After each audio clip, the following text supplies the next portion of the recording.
नमस्कार मित्रों, स्वागत है आप सभी का मेरे इस छोटे से चैनल में।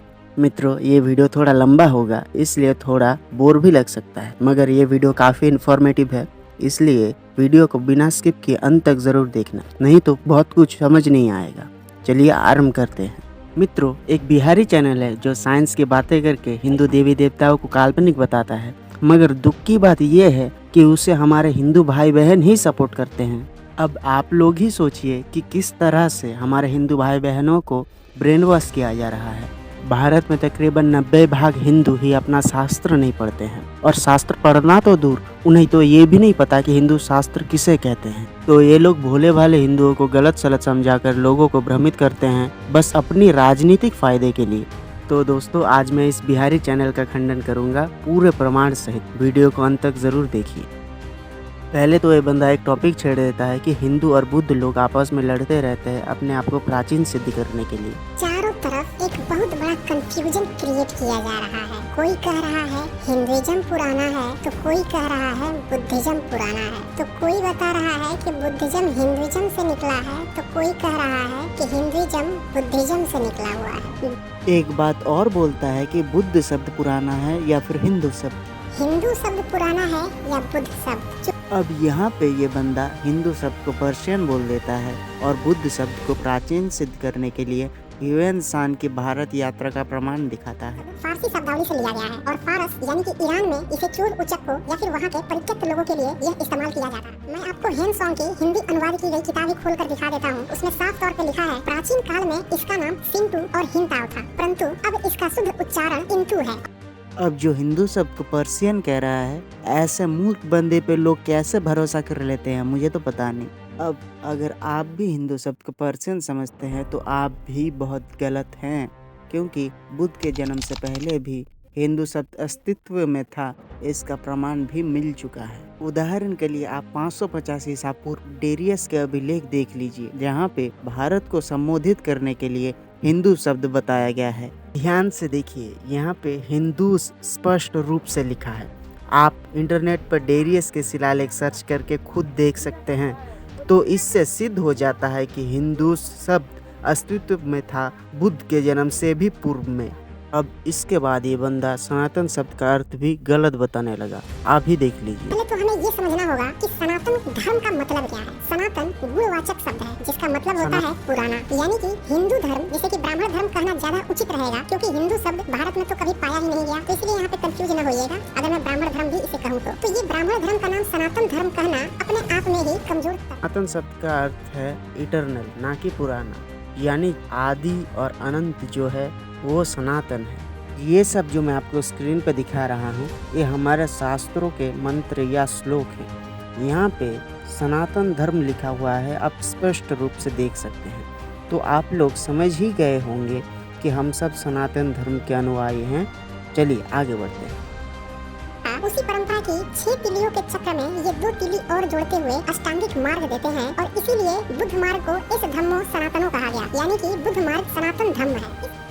यहाँ पे एक और दावा करता है कि सनातन धर्म पुराना है कि बुद्ध धर्म पुराना है, और बुद्ध धर्म को पुराना दिखाने के लिए ना ही कोई ऑथेंटिक प्रमाण, ना ही कोई किताब, ना ही किसी का भी प्रमाण नहीं दिखाता, बल्कि बुद्धिज्म को ही सनातन धर्म बोल देता है।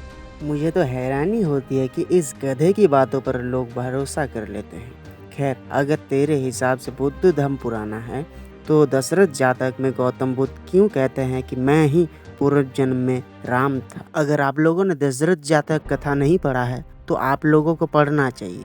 अब यहाँ पे ये मत बोल देना कि ब्राह्मणों ने तुम्हारे ग्रंथों पे मिलावट किया, क्योंकि तुम्हारे ग्रंथ पाली में लिखे हुए हैं और तुम ही बोलते हो कि ब्राह्मणों को पाली नहीं आता था, तो मिलावट करने का तो सवाल ही नहीं उठता। तो यहाँ पे मैंने तुम्हारे ही ग्रंथों में से प्रमाण दिखा दिया कि हमारा सनातन धर्म तुम्हारे धर्म से बहुत ज़्यादा पुराना है। चलिए आगे बढ़ते हैं।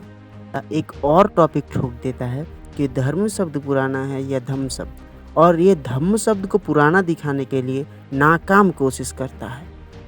3 धर्म शब्द पुराना है या धम्म शब्द। चूँकि कंफ्यूजन का सबसे बड़ा कारण ही शब्द रचना ही है, इसीलिए यह जानना बेहद ही रोचक है कि 9वीं सदी पूर्व धर्म शब्द पाया ही नहीं गया। इसीलिए ब्राह्मण धर्म कहें या हिंदू धर्म कहें या धर्म के लिए धर्म युद्ध कहें, ये सारे शब्द ही 9वीं सदी के बाद ही अस्तित्व में आए हैं। अपने मनगढ़ंत कहानियों से इसने धम्म शब्द को धर्म शब्द से पुराना तो बता दिया, मगर कोई भी रिसर्च पेपर नहीं दिखाया। चलिए वो मैं आपको दिखाऊंगा।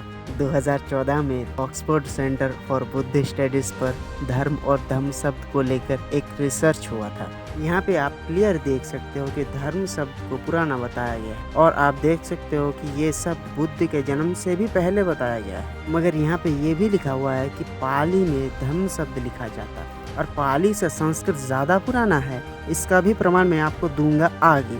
और ये बंदा ब्राह्मण शब्द और बुद्ध शब्द को आपस में भिड़ा देता है और कहता है कि बुद्ध शब्द ब्राह्मण शब्द से ज़्यादा पुराना है। नंबर 4 ब्राह्मण शब्द पुराना है या बुद्ध शब्द। आपको जानकर यह काफी हैरानी होगी कि ईसा पूर्व बुद्ध शब्द तो कई शिलालेखों पर मिलता है, लेकिन ब्राह्मण शब्द किसी भी शिलालेख पर नहीं मिलता। 310 साल पूर्व जब मेगास्थनीज भारत आए थे तो उनने भी ब्रेचमैन शब्द यूज किया, सरमैन शब्द यूज किया, लेकिन कहीं भी उनने ब्राह्मण शब्द इस्तेमाल किया। ब्राह्मण शब्द की रचना ही ईसा पूर्व में कभी थी ही नहीं, वो काफी बाद में आई है। और जब संस्कृत का जन्म हुआ है, जो पाली को संस्कारित की गई है, तब ब्राह्मण शब्द आया है। तो शब्द रचना में भी बुद्ध शब्द ब्राह्मण शब्द से पुराना ही साबित होता है।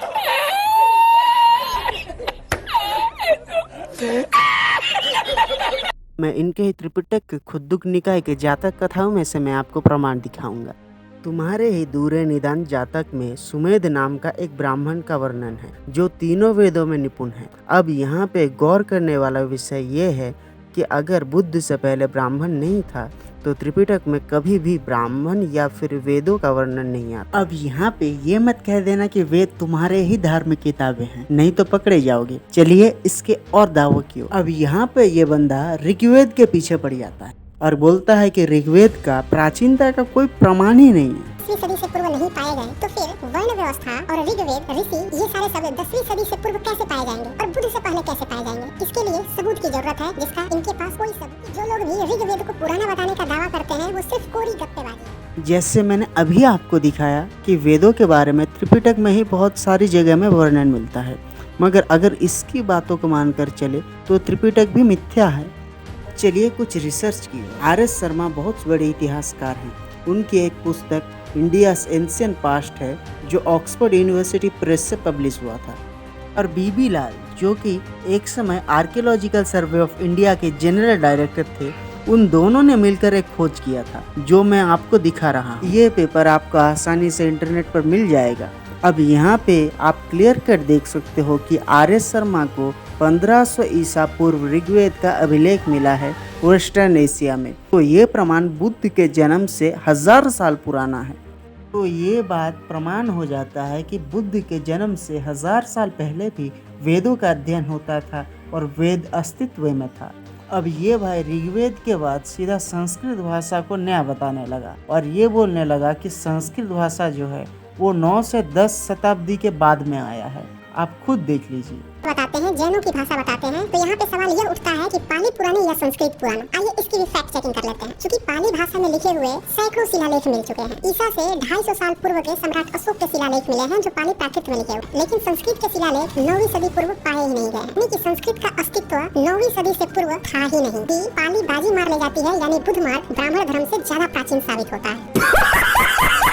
अब मैं संस्कृत भाषा का ऐसा प्राचीनतम प्रमाण दिखाने वाला हूँ जिससे आप लोग इसके ऊपर भरोसा करना छोड़ दोगे। ये है आर्कियोलॉजिकल सर्वे ऑफ इंडिया की वेबसाइट। यहाँ पे आप लोग साफ साफ देख सकते हो कि संस्कृत का लेख प्राप्त हुआ है 1ली शताब्दी का। और भी प्रमाण है, जैसे जर्नल ऑफ मरीन आर्कियोलॉजी का ये रिपोर्ट देखिए। द्वारका में बहुत सारे लेख मिलते हैं जिससे वो ये मान रहे हैं कि द्वारका के लोग पहले संस्कृत भाषा में ही बात करते थे। और भी उदाहरण, जैसे उदाहरण के लिए आप एस.आर. राव की लिखा मरीन आर्कियोलॉजी इन इंडिया किताब के पृष्ठ 165 पे आप देख लीजिए।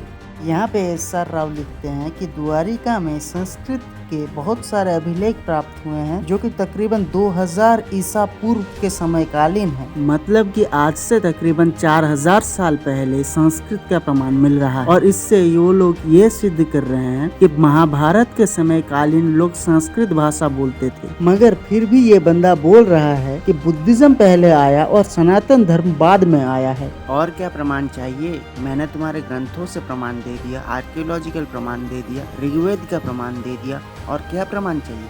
मुझे आप कमेंट्स करके जरूर बताना कि कौन से प्रमाण ये मांग रहा है। और ये बंदा दावा भी कर रहा है कि हिंदू धर्म के देवी देवता बुद्ध मार्ग के वज्रयान और महायान संप्रदाय से चोरी किया हुआ है और हमारे देवी देवता असल में बुद्ध की मूर्तियाँ हैं। यही वज्रयान में तरह तरह की मूर्तियाँ अलग अलग एक्सपेरिमेंटल रूप से बनने लगती है, जिसमें अवलोकितेश्वर बुद्ध की कल्पना आती है, तारा देवी की कल्पना आती है, और फिर इसके अनुयायी जितने भी बुद्ध मार्ग के स्तूप थे छोटे छोटे, उनको कब्जा कर लेते हैं जिस पर बुद्ध के चित्र बने होते थे और उसी को शिवलिंग कह के पूजना शुरू कर देते हैं। इसकी बातें सुनकर भारत के आर्कियोलॉजिस्ट एक बात तो जरूर बोलेंगे, मैं क्या करूं फिर, जॉब छोड़ दूं? ये फालतू बातें क्यों बता रहे हो मुझे? और शंकराचार्य को सनातन धर्म का प्रतिष्ठाता भी बताने लगा। यही वज्रयान की शाखा में से 8वीं सदी में एक प्रछन्न बौद्ध जिसका नाम शंकराचार्य था, वो खुद को अलग कर लेता है और अपना वो एक अलग मार्ग चलाने लगता है जिसको आज शैव पंथ कहा जाता है और जो अद्वैतवाद सिद्धांत पे आधारित है। अब सच्चाई तो हम सब जानते हैं कि बुद्ध धर्म से सनातन धर्म कितना पुराना। अगर प्रमाण की आप बात करेंगे तो मैं आपको प्रमाण भी दिखाने को तैयार हूँ और ये भी प्रमाणित कर सकता हूँ कि महायान और वज्रयान संप्रदाय के जो देवी देवता हैं वो सनातन धर्म से चुराए गए हैं। चीनी बुद्ध भिक्षु की जीवनी के ऊपर चाइना से एक पुस्तक है, का नाम है the biographies of eminent Monks. इस किताब पे जू सिंगजिंग नाम के बौद्ध भिक्षु का जीवनी है जो तकरीबन 200 ईस्वी में भारत आया था। अब इस पुस्तक के पृष्ठ 150 और 151 पे बुद्ध भिक्षुओं में एक विवाद होने का प्रकरण है, जहाँ पे हीनयान वाला बुद्ध भिक्षु राजा को बताता है कि महायान संप्रदाय ब्राह्मण ग्रंथों से चोरी करके अपना एक संप्रदाय बना दिया। तो देख रहे हो, तुम्हारे ही चीनी बुद्ध भिक्षु खुद बोल रहा है कि हमने भारत के देवी देवता चुराकर अपना संप्रदाय बना दिया और तुम लोग बिना प्रमाण के कुछ भी बके जा रहे हो। ब्राह्मणों ने नहीं चुराया, बल्कि तुम्हारे ही बुद्ध भिक्षु हमारे देवी देवता को चुराकर अपना संप्रदाय बनाया।